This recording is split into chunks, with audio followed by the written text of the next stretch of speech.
I want to highlight two things about editorial design that are important. The first is a grid system. A grid creates structure on a page in the same way a frame of a building allows the rest of it to go nuts. Also important is the consistency of elements on each page. Say you're creating a layout for a brochure. You should aim for the reader to be able to figure out the hierarchy fairly quickly and not have to think about it for the remaining pages. An inconsistent layout can confuse and fatigue the viewer. Your aim should be to support the words on the page. Remember the time scale I introduced at the beginning of all of this? Editorial design is at the right. Over on this side, the added element of time can be used to communicate. For example, if you want the reader to pause and reflect after reading a text-heavy section, you could add a full bleed photo like this.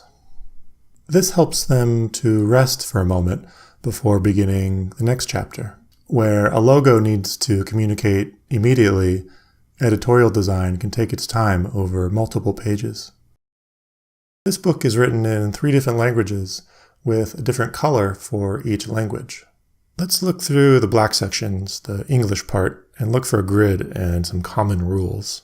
1. You can see body copy always lives within this grid. 2. Chapter titles are always in caps in a heavy weight with the tracking spread out. 3. There's always a large drop cap at the beginning of chapters. And 4. Illustrations are always on one page. Again, by adhering to these rules, it allows the reader to focus on the content.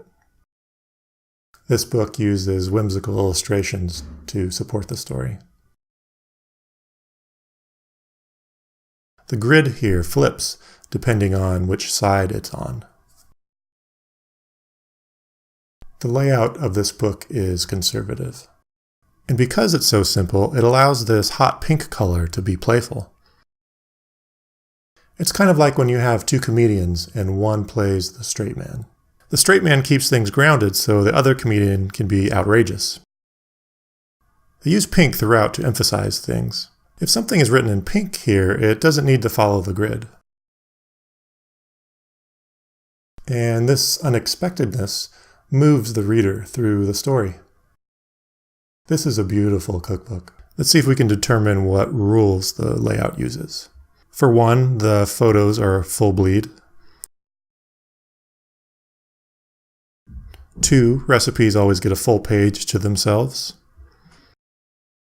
3, the photos all have a similar feel. They're shot in a style called lifestyle photography. The art director and photographer put a lot of effort in trying to maintain a consistent look in the photography.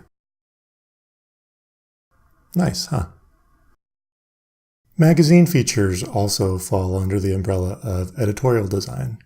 This spread feels similar to a book cover because the designer wants to grab your attention as you're browsing through the magazine.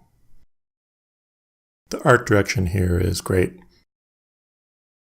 The serious face combined with the Fruit Loops in the beard is a perfect representation of Zach's style of comedy.